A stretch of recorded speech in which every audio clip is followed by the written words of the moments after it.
Yes, guys. Welcome back, man, to another stream tonight. We're going to be discussing. I've got a cracking stream for you tonight, guys. It's going to be some sick conversation. We're going to be discussing a bit of Julian Alvarez. Spoke about it this morning. I want to get Tarek's opinion on that. Speak about signings. Is that Manchester City done? Just a quick FYI, yeah. There's no one has reported that there's not going to be any more signings. The reason the title is like that is my opinion. Yeah, so no one's reported this before everyone starts losing the shit. I want to know from Tarek as well. We're going to be discussing that. I want to get your guys' views in the chat. Do you think City are going to make any signings? And then we're going to get up the builder squad, and we're going to have a look at the City squad right now and look at actually is there other areas of the pitch that maybe we think we're going to be weak. Maybe start to build our starting 11 going into next season. Guys, make sure you smash the like button. 200 people in the stream already. Let's get the likes to 115. Make sure you guys are subscribed to the channel as well if you are new. And of course, if you want to help support the channel, then you can become a YouTube channel member. Link in the description and pin comment. Shout outs coming in a second. But before we do, Tarek, welcome to the show. Thanks for joining me, man. You had a good day, man. Bro? I had a great day, man. It's a great day. It's a great day to be a City fan. You know, there's a lot going on. We're in the news, which is, they say all publicity is good publicity or whatever, however that statement goes. So unless it's City. We'll see. City, though, it's just bad news all the time. So I'm just glad to be here, man. Glad to be on with you and the great people in the chat. So let's do it. Now, big up for coming on. Let's get some shout outs and then we can jump into the conversation. Big up to Lee Gates, big up to Neve, big up to Sai, big up to Rusty, Nabil, Dave Riggins, big up to Andreas, John, Jordan Bass, big up to Man City Canada, Adrian, Rodrigo, Subhotty, Andrew, Steve, Pardo is in the building. Big up top of the league, Marshy Boy, Real Mario, KDB, Only Blue in the Village, Dash. Big up to LB. I'll come to you in a second with a super chat. Raphael, Andrew, Stubbsy, Nax, Frankie. Good to see you, man. Hopefully you guys are all doing well. Do me a favor, man. Make sure you smash up the likes. Really does help support the channel. Tariq, 95 million euros. I can't lie, bro. I did not think we was going to get anywhere near it. When I saw the rumors about Alvarez leaving a couple of weeks ago and that, I thought he's going to go. We're going to end up selling him at 60 mil, 70 mil. I'm going to be really frustrated. 95 million euros. It works out around 81 million pounds in total. That's the total package if obviously all the add-ons are done. Pretty decent fee. Your take on Alvarez leaving and your thoughts on the fee as well. I don't know if you've been at work, but there's been a lot of stuff on social media. A lot of people try to insinuate that City have been dodgy here somehow. But your take on this. That's crazy. I saw that this morning before I left for work. Actually, I saw your stream. I caught your stream earlier today. So, stupid people say stupid things, man. I don't get stressed about them people. But for Alvarez, it's not a move that I wanted to see made. I wanted to see him stay because I think he's got a lot of talent and he's got a lot of potential. But I recognize his desire to be a out and out number 9, not have to play behind anybody. So I understand why he would want to go. Like that being said, if we're gonna let him go, if we're gonna lose him, then you want to get a decent amount of money for him. And I think this is our record signing or record sale, I believe. So I'm with you from the standpoint on if you let past experiences kind of shape your opinion on the future, then there was no reason to think we were going to get this amount of money because we've never gotten that money. We've never been good at selling our players. And maybe that's partially because we typically don't lose players in their prime like this. That's true. So that might be part of it. But all in all, if you asked me before we sold him, I would have said, we should be close to 100 million. Now, I knew that was pushing the boundary a little bit, but it was just my way of saying how much he meant to me and how much I think he means to the club.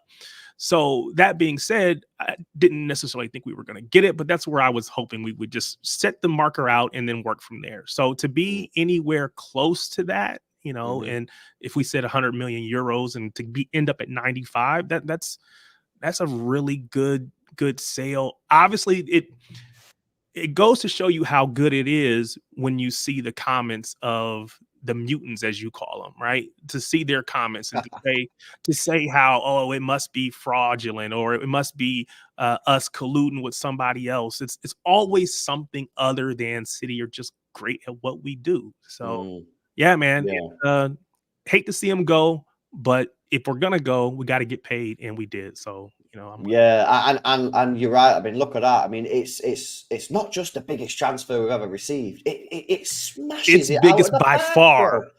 It smashes out by the pack. It's 40 million more. Yeah, it's 40 million more. I mean, this is euros, by the way, because for some reason everything's just reported in euros nowadays. But it's 40 million more than our highest ever, which was Raheem Sterling. This is a huge, huge deal. I don't know if you've seen it, Tarek. Yeah, some guy put on Twitter. I don't know who it was, man, so I can't give the credit, unfortunately. Some guys put pretty mad how soon as Omar Barada leaves, our first sale is just like, we was out here selling Laporte last year for 23 million quid. As soon as he leaves, we sell Alvarez for 95 million. Maybe he was the problem, man. Yeah, I did not see that, but hey, I'm good to blame it on him since he's no longer here. He can't defend himself, so he's on the red side, so he gets all the blame. So yep, it's his fault, and now we are going to be selling like crazy. Yeah, no, absolutely. That's funny. Chat, I've got a question for you guys now in the chat, and me and Tarek are going to discuss this as well, but it's important to get your views in the live chat. And obviously, if you're watching on replay, give us your thoughts down below. Is Manchester City's window in terms of incomings, is it done? Is it closed? Because the reason in fact, let me read these two super chats out and I'll tell you the reason why. Big Up LB says, think Pep's using this season for vibes and game. Maybe it's his last season. He's just like, just party time, innit? To be fair, he's about to be behind another Sorloth, says LB. Yeah, obviously they signed him as well, so I don't know what's going on. Atletico Madrid kind of moving mad.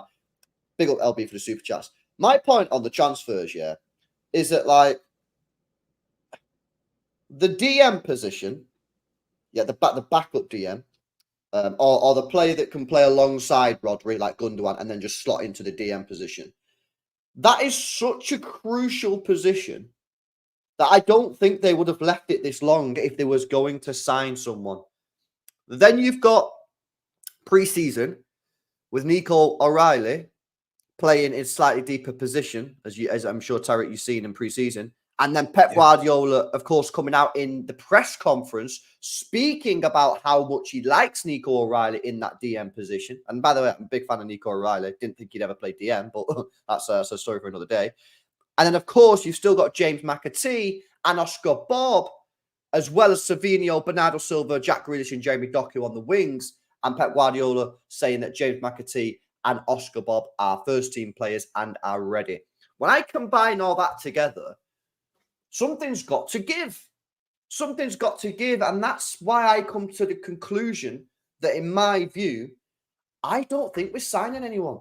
Because if we were signing someone in the DM position, I think we would have already done it because it's such a crucial position. And I don't think he'd be raving about Nico O'Reilly as much as maybe he has been, because it's a bit weird. It's a bit tight on Nico O'Reilly to be raving about him. But I played him in the DM position a little bit and then just saying, soz, mate, see you later. And again, with James McAtee, we know he's a big fan of James McAtee and clearly Oscar Bobb. And he said similar things about them. That leads me to the opinion, bro. I think our transfers are done. I'll tell you what I think later on about whether I think that's a mistake. But what are your thoughts? Do you think we're signing anyone? A lot of people think I'm wrong, by the way, which is cool. It's opinions, isn't it? But what's your take on the transfers? Do you think we're going to sign anyone? So I guess I'm with you. I think if we were going to sign someone, especially someone in that's going to play that 6, that 8 spot, if we were going to sign somebody for that, there's no reason to have waited this long. Because we can say, well, we needed this 1 in, 1 out, but they're not playing the same position. So why did we need to wait? I'm pretty sure we have space in the squad. So why did we need to wait for someone, say Alvarez, to go before we could bring in a 6 or an 8 in the person of Bruno or whoever else, right? If we wanted Bruno, we could have went and got him while he still had his release clause. So I think there's wishful thinking, right? The wishful side of me says, I want us to go get somebody else. And I don't even know why necessarily, but I just feel like it feels like we need to go sign somebody else. But I know we're going to look at the squad later, and we'll see, just why we feel that way, or why maybe we shouldn't feel that way. But I just think I think as a fan, sometimes you just kind of get impatient. You just want signings for signing's sake. And so I think I want a signing. I admit that I want one, but I don't know that I think that we're going to make any at this point. Do you think we'll we need talk a DM? later as to whether that's a problem or not. Yeah, because here's the thing. Here's the thing. All season last year, and I feel like all summer, bro, every single City fan, sorry, this camera's well zoomed out. Every single City fan, I feel like we've all said the same thing. Need a DM. Need a DM. It feels obvious, right? We've said, everyone said it. Now, and this is what happens. Now, as we're getting closer and closer to the end of the transfer window, I'm starting to see more and more City fans say, "Oh no, we don't need one." I'm like, well, hang on a minute. We've literally what changed? What has changed? Is Nico? And by the way, if you think it's Nico O'Reilly, fair dues. Is Nico O'Reilly changed your opinion, or something's changed the opinion of some City fans? And again, I'm not saying they're wrong. I'm just saying, in my view, something's changed their opinion, because there was not this many people. There was not this many people even a month ago saying that we don't need to sign a DM. If you were a City fan a month ago and said, we don't need to sign a DM, people will laugh at you. People are like, what are you on about? Rodri's literally dying here. You tell me we don't need someone. He's literally all of a sudden crying out for help. This is what I'm saying. So something's happened. It might be, and I don't know, Pitbull up in the chat, I don't know if he's watching, a couple of other people. It might just be that people have watched Nico O'Reilly and just backed the kid. But I don't know. Is there anything that you can point to think why some City fans are saying we don't need a DM now after so long saying that we do? I think we're just resigned to the fact that we're not going to get one, and so then it's just trust Pep, trust the board, trust Cheeky and all of them. Trust them, because for the most part they always come through. That doesn't mean we don't ever make a mistake, but you just trust them to do what they do and continue to keep us in a position to succeed. So I think it has to be the fact that, we just riding with that decision, because there's nothing else that has changed. Now, to be fair, I did see, I was privileged to be able to see Nico play twice over the last couple of weeks. And he looks good, but he's a kid, right? And I think to go into this season with him, and maybe he wouldn't be the primary backup to Rodri, because maybe that's still Kova. But if we were to depend on him for any extended length of time, I think it's unfair to the kid, because I don't know that he's ready for that level of involvement yet. Playing him some small minutes in the League Cup or in the FA Cup early matches. I don't even know what the Champions League is going to look like this season with the new format. So I don't even know who we end up playing. Maybe he gets some game time in those, but he's not ready for those big matches yet. I think he's got a lot of talent, but he's just not ready for that level. Would you start him against United? No. Would you no. not? I think I'd throw him in, because Rodri's not going to be back anyway, bro. Well, that's to your point. For that first game, you may need him. So yeah, you do what you got to do, because Kova will be there. I think I'd probably start. I don't know that I'd start him. I would start Kova, and then I would go, KDB and Foden, I guess, if we're going to go 3. So I don't know that I start Nico O'Reilly against United just yet, but I think against any of the smaller back for the game though. That's fair. Yeah, that's the thing. I got to think about the fact what's actually going to be available week 1, match day 1. So yeah, I mean, again, if United can roll out Kobe Mainu, I don't see any reason why we couldn't roll out Nico O'Reilly. Again, I think he has all of the potential in the world. He's not there yet. You said you never saw him playing, or you couldn't even imagine him playing necessarily as a DM. So I never got a chance to see him as an academy kid. So where did he play mostly in the academy? Not a 6, bro. I seen him play striker some games. Okay, see, he's a big body. He feels like he's a big dude. He is. The thing is though, right? With him is that He's very technically gifted, as you've seen in preseason. Yeah. He's very, very good on the ball, and he can drive with the ball. And there's no doubt in my mind that he could do the whole, obviously not to the same level, but he could do it to a good enough level or a certain level of building up from the back with the ball. Yep. That's not really the question that concerns me with Nico.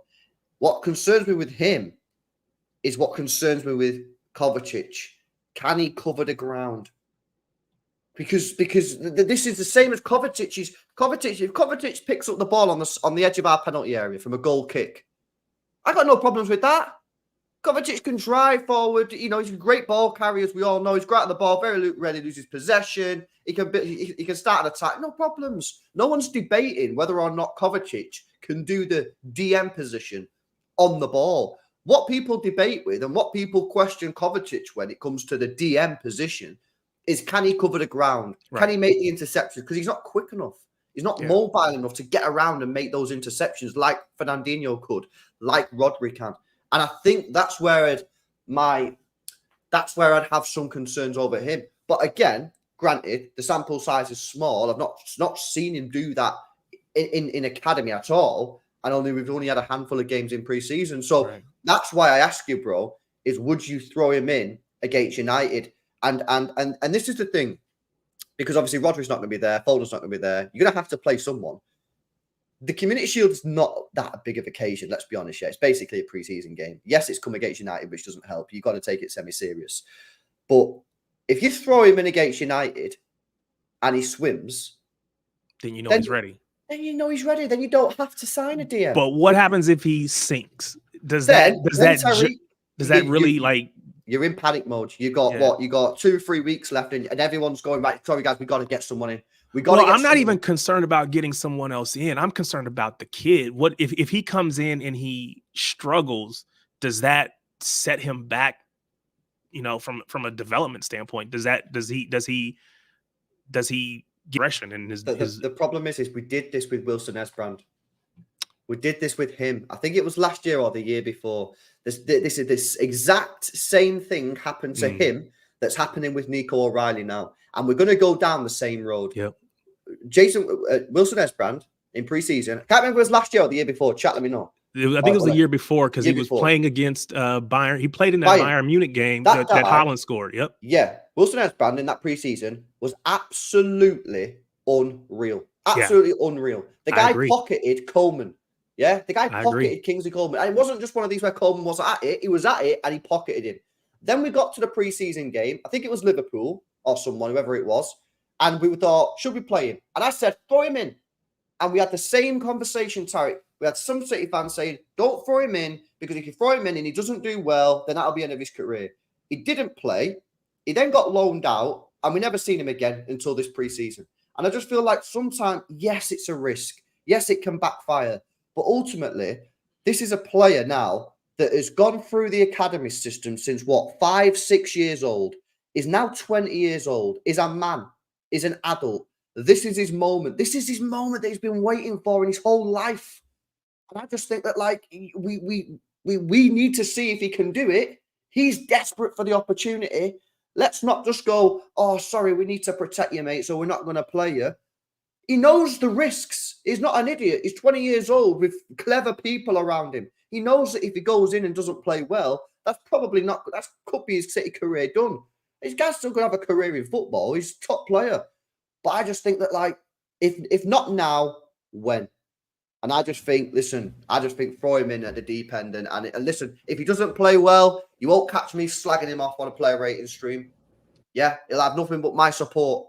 Just like whenever any young kid steps in the limelight, I think it's a real opportunity. And like you say, Tariq, yeah, if it doesn't work out, then we know that we're in deep shit, yeah, and then we need to make a signing. Yeah. And you've got 3 weeks left. I think throw him in, bro. So I think you've swayed me. You know, I don't like to be a flip flopper or change my mind too much. No. But I agree with you because I was at that match, in Milwaukee, Green Bay, and I saw him playing, against Bayern Munich, And I thought he did great. And I was hoping to see him play, or at least give him a chance to be around the first team that season. And before you know it, you look up and he's gone. So I think you're right. We have to, the only way to know what we have is to put him in a position where he has to perform. And we can see, what does he do? And again, he's young, so it may not be perfect yet, but hopefully you can see moments that says, okay, if we just give him more and more time, more opportunities, we can see he'll continue to develop. So I think he's done enough this preseason, especially with the state of our squad, to deserve another, to deserve a chance.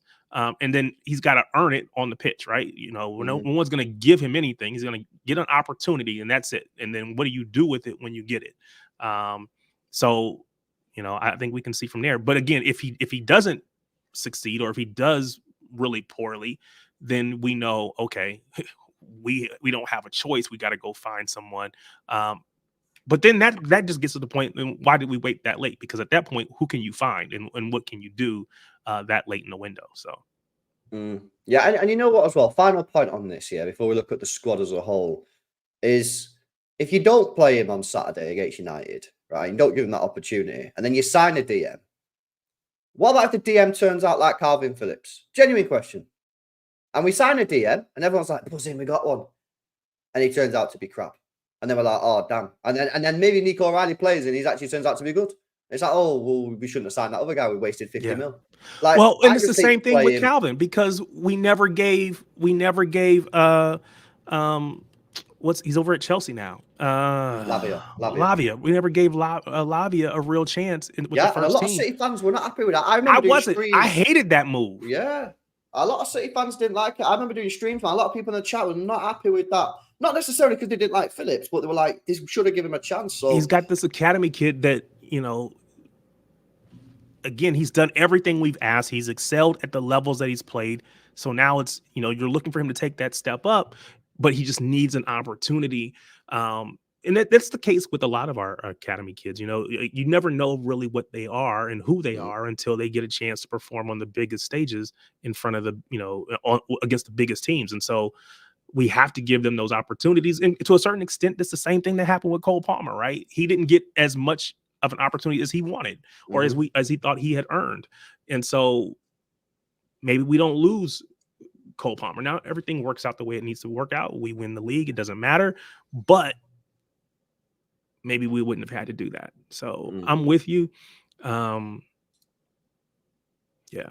Yeah. Okay, let's have a look at the full squad then as a whole and see if there's any areas of the pitch other than what we've already discussed that maybe we are weak. And we can also look at our strengths as well, which will be interesting. Before we do that, guys, over 400 people tuned in right now. Make sure you guys have smashed the likes. Make sure you guys are subscribed to the channel. We're not at 200 likes yet, guys. We're at 199 likes. I need one person out of 400 to hit that thumbs up button to get us to 200 likes. And of course, Tariq, your podcast, a little plug for your podcast, bro. Yeah. So I'm a part of a group right there on the name Shades of Blue NW. That's the name on Twitter. It's the name on YouTube as well. It's a group of 5 of us. And so talking City all the time. We just put out last night. We recorded, I think it came out today, a preseason kind of wrap up. So first one out already, back for the new season. So yeah, would love all the support. Appreciate it. Guys. Make sure you go over, check it out, man. Check it out. Tariq speaks good, man. Right, let's have a look at our squad then, and we can work out exactly where we're just going to do the standard 4-3-3 situation. So at this moment in time, we do have Edison as a player, and hopefully he stays. And there is. So let me say this: there was a lot of concern at that Ohio State match, or the Ohio match, this most recent one against Chelsea, because everything I had seen was that he was going to be the backup keeper, right? Or that he was going to be the number 2. And when, I'm in the stands, I'm watching in my seat, and the keepers are warming up. Ortega's out there, Scott Carson is out there, and you don't see Ederson anywhere. And knowing, he'd just come through the whole situation with Saudi, there was a lot of concern by a lot of people in the stands. It was kind of like, you can hear the whispers in the crowd. Where's Ederson? Where's Ederson? And I did not see him. I didn't see him at all the entire game. Now I saw video of him post match. He's kind of singing Wonderwall. He's tapping the badge and all that kind of stuff. But in the moment, there was some concern that he might be gone. He might be on his way out. So I don't think he'll be gone now. I feel that like 2 Saudi clubs have come in, both have pulled out, and I'm like, I'd be very surprised if he left now. I think he'll end up signing a new deal. I was very glad, and quite honestly, I was relieved to see that video, because in the moment I didn't see him. I was talking to the guys from Noisy Pod, talking to other folks, because we were all saying the same thing. Hey, where's Ederson? Where's Ederson? And and again, there was all the speculation about, he was upset because the fans were really cheering Ortega's name and all of this stuff towards the end of last season. And so then when we're watching this match and Ortega is making these really great saves, of course we're going to be cheering his name. So I really hope that he stays. I hope that everything is good, because I genuinely think, for as good as Ortega is, and I know we were trying to get to the lineups, but for as good as Ortega is, I think there is a drop off between him and Ederson. And I think for as fine as the margins have been when we've won the league, any little drop off anywhere across the pitch could be the thing that decides it, right? And so I would hate to see Ederson leave, especially this late in the window, because for as good as Ortega is, I don't know. He's not Ederson. It just is what it is. He's not Ederson. Sorry, man. I'm with you, bro. Big up Amar says United should have failed profit and sustainability this year by a distance, but given exceptional COVID allowances of 40 mil by Premier League for 2022. Wasn't COVID in 2020? We're still talking about COVID, man. Oh, bro, I see people still doing it nowadays. To be honest with you, I don't fully know the situation on this. I've not heard it. I did see someone tweet the audio clip, so I need to go listen to it. But are you surprised? And if I'm Everton, I'm looking at this saying, hang on a minute, why are they getting 40 mil? You know what I mean? This just weird, mate. Just weird. I mean, it's dodgy as shit, isn't it? Let's be honest. And you know what's funny? For all of the hate that we get as City, as the club, and then the fans, because 115, 115, 115, 115 is all we hear, right? But then you have situations like this that just doesn't seem fair on its face, because this is a more, now again, maybe there's some more details that I'm not aware of, so I don't want to put myself in a box and whatever, but I would need to understand what's different between their situation and Everton, or if it was Everton, I'd be asking that Nottingham question, Forest or whoever else, right? 100%. What's the difference? Well, that's what I think the lawyers will be asking now. If you're the Everton like CEO, first thing I'm doing is getting in touch with the lawyer and saying, mate, tomorrow 9 a.m. I want an answer, mate. You know what I mean? Anyway, big up on Mark for that. Let's go back to the squad. So this is the squad. We're building a squad here, guys, for the season, so we can have a look at the what the season is saying. Who's your starting right back for next year, bro? Because for me, it's Akanji. Let's go. I'm with you. I'm with you. Yeah, let's go. On our show, we give Akanji his flowers. We like him a lot. Again, that's not to shade Walker, but I just think that he's not the same player that he has been, and I'm ready to see. Because we didn't sign, and I saw somebody just say Frimpong. We didn't sign a Frimpong. We didn't sign anybody like that. And I think that Akanji has everything that we need. He's quick. He also does the inverted right back, maybe not to the same level as John Stones, but he does that. Walker cannot do that. I think he just gives us a lot of flexibility. Yes, we lose a little bit of pace. You're always going to lose that if you're not playing Walker. But to me, I would go Akanji too. I'm with you.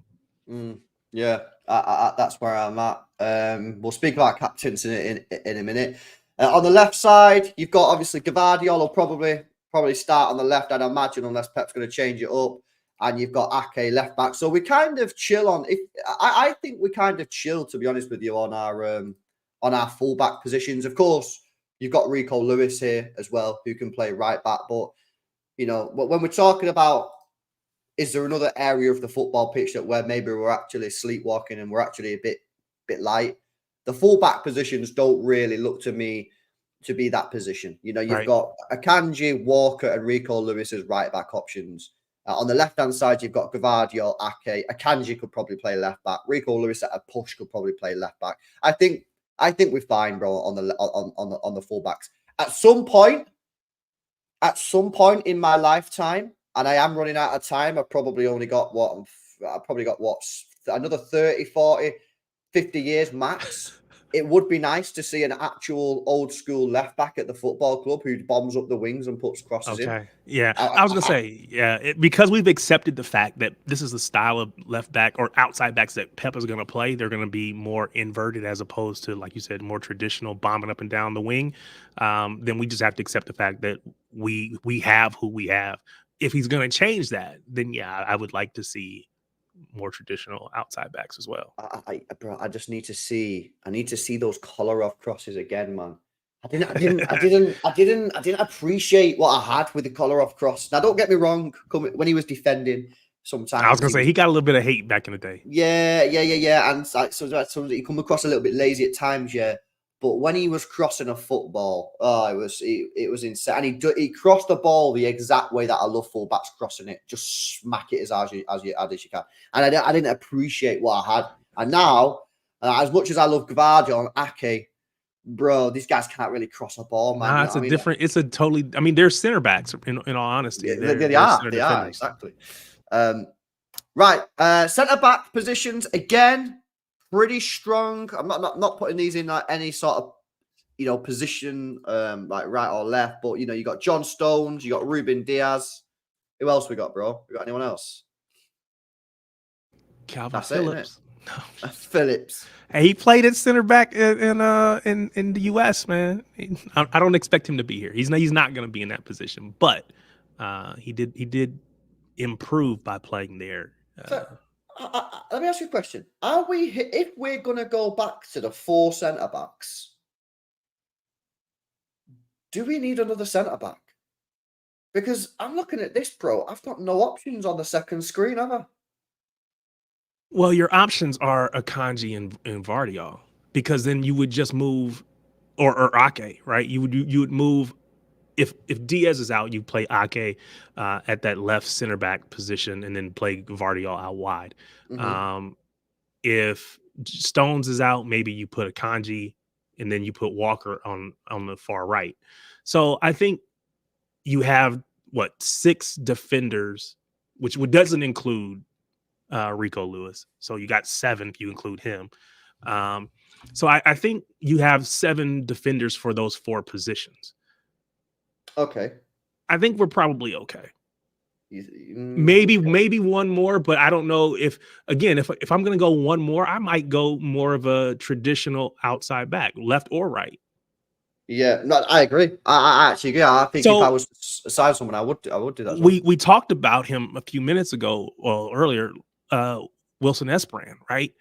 Maybe if he stays around the team and the squad, then you have him as a I don't emergency scenario. I don't think so either, because I think it was early. The first match against Celtic, it was very early in the preseason, right? But he struggled quite a bit.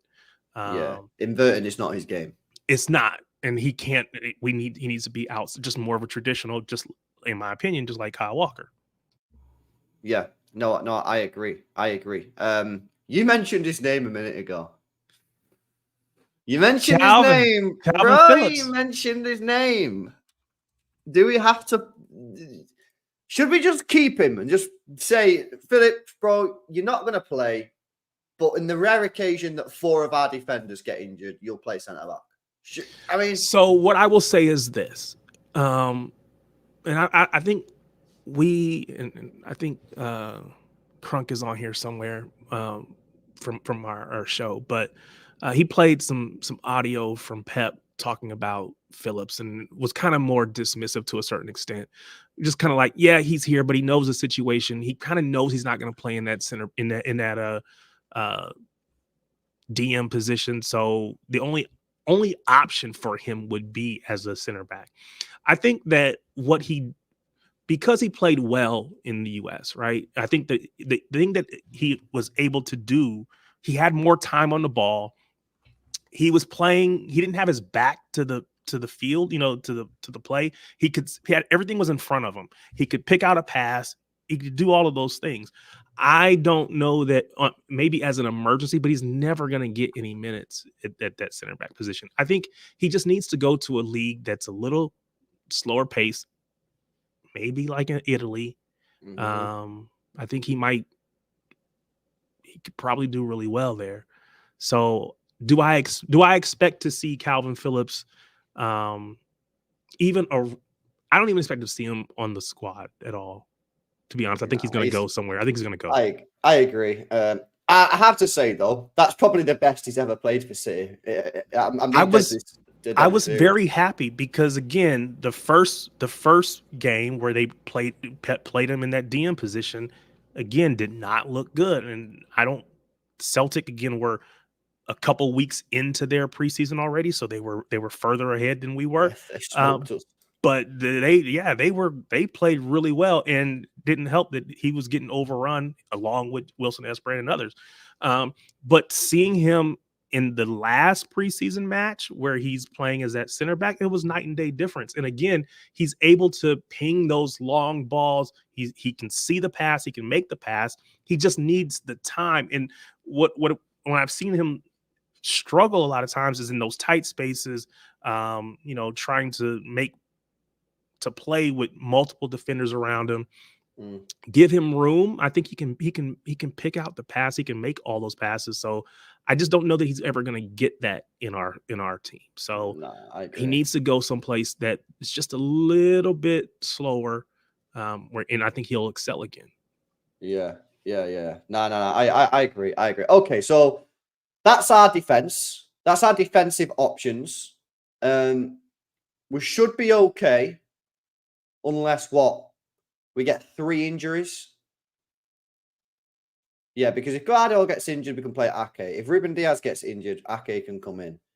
If Akanji gets injured, you got Kyle Walker and Rico Lewis. So you'd need 2 to 3 injuries before we're in trouble there. So we should be okay there. Okay, we should be okay. Cool. Okay, midfield. This will be interesting actually, because we've actually got quite a lot of players, haven't we, in midfield? So obviously Rodri, that guy, unreal player. He's going to play a lot of minutes. And let's just whack in Foden and Kevin De Bruyne on this screen. I'm not saying that this will be the team. Again, this is just to have a look at the squad. We actually have quite a lot of players because we've also got Kovacic. And at the moment, it looks like Kovacic will probably be the main DM option. Yeah. Obviously, you've still got Matheus Nunes. Don't know where he is. Not sure. I think he did not do himself any favors by not being on this tour. Yeah, but then people are saying that it wasn't allowed because it was a FIFA rule that he has to have 3 weeks. But I don't know, man. It's like I hear it because I said the same thing before I heard about the rule. Because listen, bro, do you actually want to play for this club or what? Because I'm not being funny here. I sit here every day and say I don't know what this guy's meant to be doing in our squad. I don't really understand the style. And then he's just he didn't play a single game for Portugal. Could you not have come back? But then he's entitled to his time off, man. If he's got family in that. Again, that's completely fair, and I'm not, no disrespect to him. I just feel like for his City career, it would have been in his best interest to be here. I understand, like you said, there's a rule, great, but what he has struggled with is there's so many good players in front of him. Whether that be Rodri, whether it be KDB, Foden. I mean, he's fighting all these players for minutes, and so he's never going to win that battle. Coming to this U.S. tour where a lot of those players weren't going to be there, it would have been the perfect opportunity for him to show, hey, here's what I can do if given the chance, and play his way into Pep's favor. I go back, and I said this on our show last night, but I go back to when the World Cup, in December, it was in the middle of the season, World Cup hit. Pep was in Manchester with the rest of the squad training, and Rico Lewis showed very well in that time, and to the point that when Walker came back from the World Cup, he couldn't really get back in the team right away because Pep had seen something with Rico and kind of changed the system up a little bit to allow Rico to excel. And it took Walker a while to get back in that spot. I think it would have been the same thing that I saw over the preseason tour with Oscar Bobb. He didn't have to fight with anybody for those right wing minutes. He was played pretty much the entire match on that right wing, and he killed it. He crushed it out there. This was an opportunity for Nunes to do the exact same thing, and unfortunately, he wasn't there. And when he comes back, everybody else will be back too. So, he's back to just fighting everyone for those same minutes. I get it. It worked out that way. It's unfortunate for him, but it would have been good for him to be here. Yeah. No, I agree. By the way, guys, make sure you're dropping a like, man. 450 people in the building, and we're now 15 likes away from 300 likes, man. So make sure you're smashing that like button. This is the full kind of squad here, right? That we've got. Yeah. Obviously, we don't have another striker, so I've just put McAtee in here. Chat, I'm asking you a question now. Yeah. Is there anywhere on this squad that you're concerned with in terms of depth that we've not already discussed? Are you seeing anything that maybe you think we could be sleepwalking into a potential position in this area? It doesn't have to be a specific position. It could be an area of the pitch that we've not already spoke about. I don't know about you, bro. I don't obviously striker false nine is one, but yeah. I think obviously we're gonna utilize De Bruyne there or Foden or Bobb or something like.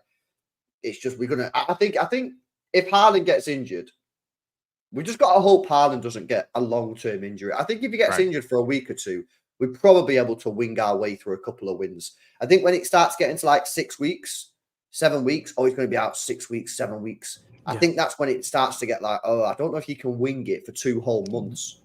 You know? I mean, it's at that point, it's a system overhaul. You're going away. It's not just, we're going to do this for a match or two and we can, like you said, squeak by. We have to change the entire system because we won't have him for extended period of time. So yes, I agree that, it is risky. And to be fair, he did have a fair few injuries during his time at, say, Dortmund. He's had, niggles with us. So I don't know that we should expect him to play 38 out of 38 Premier League matches. I don't, maybe he will, hopefully he will. But I don't know that that's what we should expect. A couple of people are saying attacking mid. I have actually raised this issue before. Kevin De Bruyne and Phil Foden. In terms of creators, they're the only two in there that really can create, other than obviously Rodri. But that's just Rodri's such a freak, man. Bro, he can literally just do everything on a football pitch. Yeah. It's actually crazy how good he is as a football player. But you know what I would do? Oh, sorry. Go ahead. No. I would put Rico in, not Rico. Sorry, I would put Oscar Bobb in that position if those two for some reason weren't available. Because then I still have Savio outright, or I can put Doku out there. So I think we are going to see a lot of Oscar Bobb. I mean, again, I saw him in person. The dude is he's nice. He's really nice, and so I think that this is going to be his breakout season.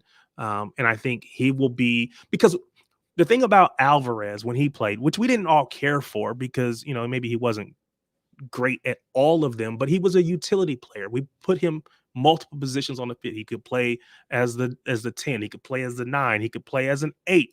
Maybe not great in all of those, but that's how Pep was using him. I can see Oscar Bobb being used a lot of the same ways. He can maybe primarily play outright, but he can move into the midfield. He can, do a false nine if we needed him to. Mm-hmm. So I think if God forbid something happens and we need an attacking midfielder, I think that's who moves in. And then you just see, especially if it's later into the season, you see Savio has worked his way up and he's kind of worked his way into, okay, he knows what he's doing. He's ready to go. And he starts cooking. Kind of like Doku towards the end of the season was better than in the beginning. I think Savio is going to be better at the end of the season than he will be at the beginning. And so he just needs that time. And I think this is an opportunity. Yeah. No, I agree. I think Savio just slowly, yeah, but eventually. Boom, and I think as fans, as supporters or whatever term we want to use, I think it's important to keep that perspective, right? Don't kill Savio when he he going down blind alleys or whatever, right? Give him a chance to grow into the club and into the I'm not being funny, team. Sorry to interrupt you, but if there's any City fan out here now that starts criticizing Savio, like, you can literally, if you play bad, you can battle you play bad, but you can't what's the word, like, systematically, is that the right word, like, just cook the guy and say he's crap after all the players that have come into the City team as a winger and took a year to every single City player that's been a winger takes time, right? And if you don't understand that, having been a City fan for years and years and years, then I don't know what more you need. That doesn't mean you can't criticize him. If he plays bad, you can come. If he plays crap, you know what? You can come on the player ratings and be like, LB was trash 0. But what I don't want to be seeing is people saying, "Oh, Savio is just inherently bad." Yeah, no. You've got to give him time. Even my boy Mahrez took a little bit of time to start cooking, and then once they start cooking, boom. So and again, he's young as well as another young player. But I seen a comment in the chat that I wanted to bring up because it was about Oscar Bobb. Here it is from Colby. It says, "This is Bobb's breakout year. He has torn every left back a new one this preseason. The kid is incredible. I think with the loss of Palmer and how good he was with playing time, Pep will play Bobb." I am just so hopeful. Yeah, I'm so hopeful that Oscar Bobb smashes it this year because this guy looks like a special player, and he looks like he gets it. He looks like he gets Pep Guardiola and gets the system, and he looks like the system gets him, and he just finds space in the team. He finds space in it on the pitch, and he doesn't really look out of sorts, even though he's so young and hasn't really played a lot of football. Of course, he could come on last year, scored a mad goal against Newcastle, which was insane. Keep feet on the ground, play him. He'll have some bad games because he's young. Not every young player comes in and just goes boom up to the moon. Yeah, they have a couple crash landings. When he has them, let's just build on it. But I've said it, man. First game of the season, Chelsea, unless he drops an absolute stinker like horror show against Man United at the weekend, I'm starting him. I'm starting him against Chelsea. Yeah? Don't want to see Savio or Doku playing on that side. I want to see Bobb. He deserves it. He probably should have played a little bit more towards the end of last season, right? Because obviously the impact that he had on that Newcastle game probably warranted it. He's had a great preseason. He deserves to play, man. I'm with you. I'm with you completely. And I think what I've seen of Pep, right, is he will reward a player who is playing well. And Bobb has been he was the best player on the tour. And I'm going to even include Haaland in that. And Haaland was great. Don't get me wrong. But I think Bobb was the best player. Oscar Bobb was the best player on the tour. And I think Pep is going to allow him. He will, in my opinion, he will definitely start the Community Shield. And I think he'll get a little run of matches, especially if he continues to excel. Mm-hmm. Yeah, nah, facts. I want to ask you a question. There's a good question in the chat again. Chat moving mad today. Great, some great comments in the chat, man. Big up everyone in the chat. Make sure you guys are smashing the likes. Yeah. Here's someone that I'll ask you about. Right? Let me see if I can. Where's that video gone that I seen earlier on? Here it is. Right, let me share screen. Share screen. There we go. Sorry about the delay, guys. Where is he? This man here. Yeah. Where's he gonna play? I thought about that when you had the lineups up, because he's always been one of in our first 11. Again, he's versatile. He's able to play in multiple positions. And so Pep has always, for whatever reason, he's depended on him. Left back. We might need him to. Who knows? But he's always been the player that Pep seems to lean on, whether it was in midfield, but mostly it was in that right back position, or excuse me, that right wing position. So to see him not in the first 11 is weird, but I think, again, I think that Oscar Bobb, based on his play, deserves to be in that right wing spot. Do I think that long term Pep will not play Bernardo there? Probably not. Bernardo's probably going to play there at least. Yeah, I agree. I think that's what will happen. I think Oscar Bobb will start the season right wing, and at some point you'll start to see Bernardo come into right wing. However, chat spot on, right? He will also play a lot more in the midfield this year because obviously we know KDB and Foden are the two main guys in there, but KDB needs to be managed. Bernardo Silva, I think, will pick up a lot of the slack. Yeah, whenever I need one of it. Oh, Foden needs a rest today, Bernardo. Oh, Kevin De Bruyne needs a rest today, Bernardo. So it's not like he's backup necessarily. Backup's not the right word. It's more like he just interchanges with Bobb on the right. He'll interchange with Kevin De Bruyne. He'll interchange with Phil Foden. I think Bernardo Silva goes back to, and I don't want to sound this disrespectful because it's not. It goes back to being like a mad utility player, which is crazy because he probably if he goes to any team in the Premier League, he's probably the best player. Yep. But that's where it happens. The thing is that I'd say then is, where does Kovacic come into the game? Because Kovacic played a lot of minutes last year, but we're now starting to say that Bernardo Silva is going into the midfield and then taking Foden or Kevin De Bruyne's spot. Well, that was the position that Kovacic had last year a lot of the time. So then where do Kovacic's minutes go? So that leads me to think, so we're 55 minutes into the stream, and then we get into a circle and go, if there is a player that is likely to leave, it wouldn't surprise me if it is Kovacic and not Nunes. And I've said that in the past. So it wouldn't surprise me if it's Kovacic that left and not Nunes. Because if the plan is for Bobb, Doku, Savio to have that right wing position, maybe Bernardo gets it a couple of times, and Bernardo's now a midfielder. I think Bernardo's taking the minutes of Kovacic.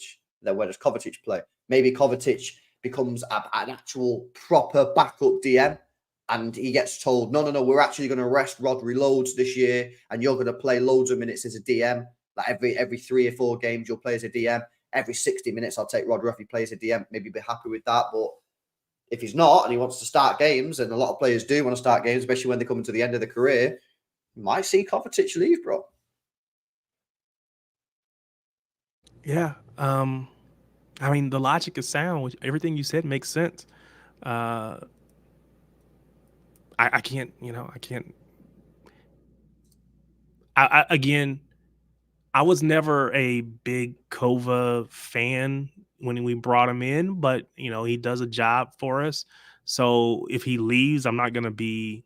I think his biggest value was kind of to help Gvardiol settle.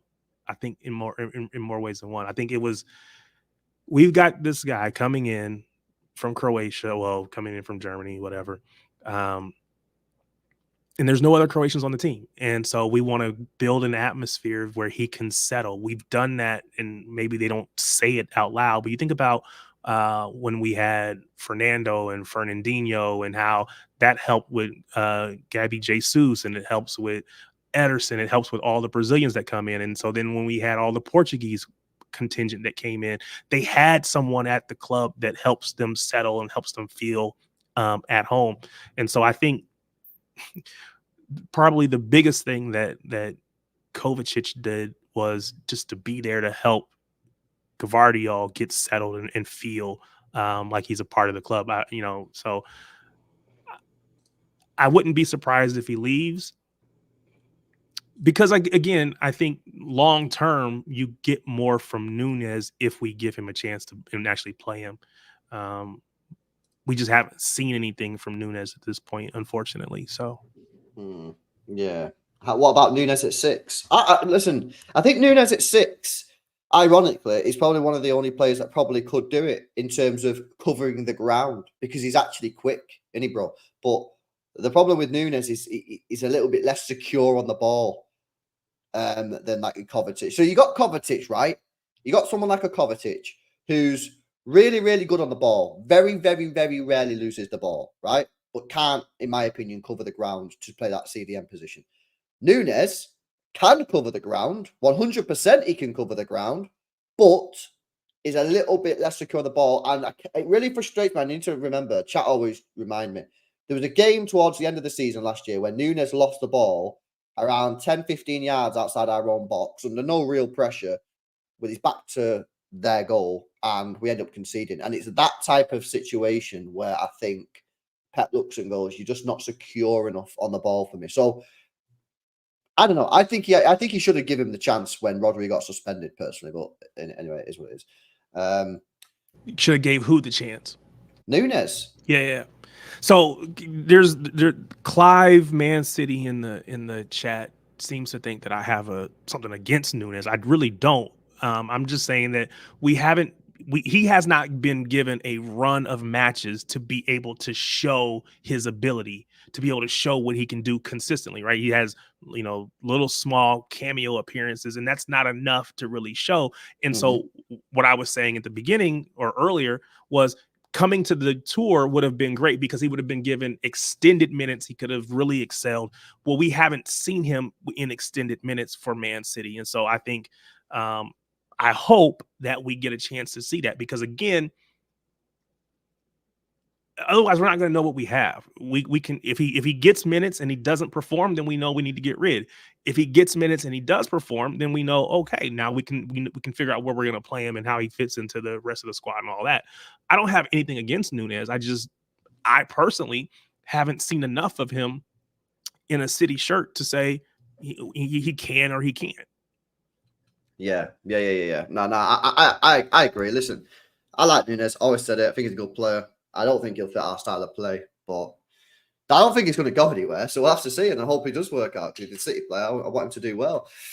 Big up to Off Meta says we better off signing Vert, Musiala next window or something. So much profit from the last couple of windows, but a lack of action to match Madrid's Champions League push, says Off Meta with the 2. Well, of course, listen, I think everyone knows now. People are not, delusional, although maybe some people are. Kevin De Bruyne is likely to leave the football club next summer. Absolute max the season after. I think that regardless of whether he leaves next summer or the season after, we have to be going in for Kevin De Bruyne's replacement. I've said for some time, I think he needs to get the Kevin De Bruyne replacement in the year before he leaves. So if he signs another year extension, get him in next year. You've got Kevin De Bruyne, the new guy, and Phil Foden just to sort of bed the new guy in. And again, make no mistake about it. If you're getting Wirtz or Musiala, which at the moment are the only 2 players that I know right now, maybe this season will unearth a new gem, but right now, the only 2 players that I can see as being viable, good enough options to replace Kevin De Bruyne right now is Wirtz and Musiala, and they are going to cost over £100 million. Musiala, I think, will have 1 year left on his deal next year, so he might just be a little bit over 100. I think Wirtz has 2 years at the end of this year. So he's probably going to be pushing 130, maybe even 140, depending on what the market's saying. So it's going to cost a lot of money, bro. So yeah, you maybe City making all this profit, but with the wages, people love to talk about City wages, always telling me, the reason we can't sign anyone is because our wages are too high. Maybe the reason we're not signing anyone this year, again, coming back to the title of the stream, maybe the reason we're not signing anyone is because next season we're going to sign like a Wirtz or Musiala at 100 million plus, put them on 300k, and then you're going to have Haaland, Kevin De Bruyne, Foden, Rodri, Ederson, Stones, and this new guy all on big cash, and maybe you'd then be borderline. I don't know. That's all I can see, but whoever we get next year, it's going to be crazy. Tinsay says, GG's when KDB, Rodri are out. Pampa now, cry later, says Tinsay. Listen, bro, I think we've shown twice now that if KDB is out, we can manage, because there was a season a couple of years ago when he was out basically for the full season and we won the league, and last year he was missed half the season and we won the league. So I think if KDB gets injured, we can still win the league because we've proven it that we can do it in the past. I agree on Rodri. I think if Rodri gets injured for us, anything more than maybe a month, 6 weeks, 2 months, given how good Arsenal are and how close they are, I think that could seriously. And again, it comes back to the side of the street, huge risks. If you don't buy a replacement for Rodri and Kovacic can't do the role, or Nico O'Reilly can't do the role, or Bernardo can't do the role, whoever it is, irrelevant who it is, if they can't do the role, bro, you're probably not going to win the league because how good Arsenal are and how close they're getting. Yeah. So it's a risk, man, 100%. Sorry, bro, you wanted to say something about the Verts Musiala chat thing, did you? I don't remember what I was going to say. I did see, I mean, I agree with you that, yeah, it's better to move too soon or a year early than a year late. So I'm with you on that move. I was going to say something about Verts and because expectation at least is going to be that the manager's going to leave. And does the manager try to take Verts with him wherever he ends up? And we might have a managerial opening potentially if Pep doesn't extend. So, maybe everything just lines up for us. Mm-hmm. Yeah, let's see. All right. Anything else that you like to speak about, bro, before we end the show? Or in the chat, by the way, anyone in the chat got any questions or anything that they want us to speak about? Tariq, anything you want to speak about? Somebody brought up Claudio Echeverri. Argentinian. I think he's supposed to come to us in January, I think is what the agreement is. Much like we saw from Julian Alvarez when he came mid-season. As a mid-season pickup, is that a player that gives us additional cover in those attacking positions, whether that be as a false 9, as a 9, or as a 10? Yeah, I mean, I don't know false 9. I think him playing against Premier League centre backs at his age and his height probably might be a struggle in his first 6 months. Yeah, but he'll certainly won't make our attacking options any worse, will he? I mean, if we are saying that Kevin De Bruyne and Phil Foden as the creative options is a little light, which I agree with.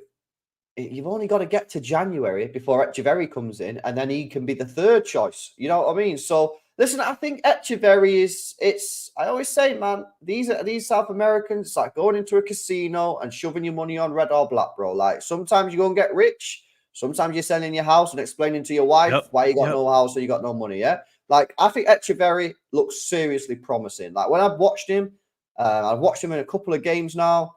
He looks exciting. He drives with the ball. I think he's going to terrorize defenders with the way he carries it.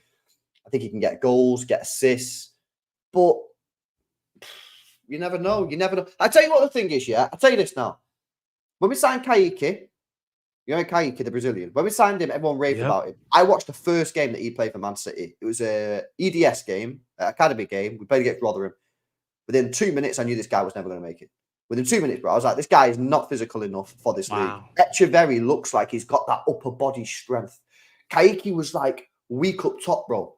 Yeah, he could not lift the dumbbells, man. He was weak. Echeverri looks like he's got a little bit of strength. He's got a little bit of power in his thighs and the way he moves around the pitch. So I think he will be better adapted to the league than someone like a Kaique. But like I say, bro, you never really know until they put the shirt on and get out there and actually show what they're about. You never really know. And people talk about Perone. I think he's going to go out alone. I like him, but he's going to go out alone, man. So it is what it is. Yeah. Anything else, bro, from you? I just saw this comment asking about from Ringoku. I don't know how you say that. Oh yeah. I was like, what is this? Completely off topic. What is this question, bro? How you doing? Mad guy. Simon said, big up Si, hope you're well, mate. Says, keeping Edison is like a new signing, very important player. Alvarez leaving is okay. Sorry, I started laughing then, Si, because how funny is it, right? That everyone for like a month has been saying, well, not everyone, but a lot of people have been saying, we can't lose Edison. We can't lose it, including me. And then he has a horrendous preseason, doesn't he? He conceded 2 goals where he probably should have saved him. Like it was mad. But I just wonder if maybe, mentally he wasn't there. He was kind of in his head. He was on a plane to Saudi already. And then when that fell apart, I think there was probably just some mental stuff. Because again, like I said, we were in Ohio. We were looking for him, expecting him to be on the fit. And maybe they just, you know what, I just need some time to clear my head because I thought I was gone. Yeah. But again, I don't think there's a keeper in the world that is better for us than Ederson. And I don't care what name anybody brings up. Yeah. No. For a Pep style keeper, Ederson is the prototype, and everyone else gets compared to him. Yeah. No, I agree. Yeah, Liam Delap. Yeah, he had some bad injuries, mate, that threw him off course a little bit, but hopefully he gets back on it. Big up, Si. Hopefully well, pal. Right, lads, that'll be it from us tonight. Big up for everyone for joining. Hopefully you enjoyed the show. And of course, make sure you're always dropping a like on the stream. Make sure you guys are subscribed to the channel as well. Big up to Tarek as well for joining, man. Appreciate it. Always good to be here, man. Always good to be here. Appreciate all the love from the chat. Appreciate y'all. Big up, man. Why don't you plug your podcast again, bro, before we wrap up, bro? Right there, Shades of Blue NW. That's where you can go on both Twitter and on YouTube. Either one, please go check us out. Do us a favor. Like LB always says, we need you to subscribe. We need you to hit that like button on videos. Just come see our perspective. You may love it, you may hate it, but just give us a chance. Appreciate Give it a chance, man. Give it a chance. Big up to everyone. Big up to Sari. Smash a like, subscribe. More content for you guys. If you want to go and check out my Goal Bridge reaction video, that was uploaded on the channel earlier today. You got to see what the guy was saying, man. If you've not watched it, go check my video up. I put it up earlier on. And then obviously the full Alvarez reaction was a live stream that went up this morning as well. So plenty more City content on the channel if you want to go check it out. Take care, and I'll catch you guys tomorrow. Peace out.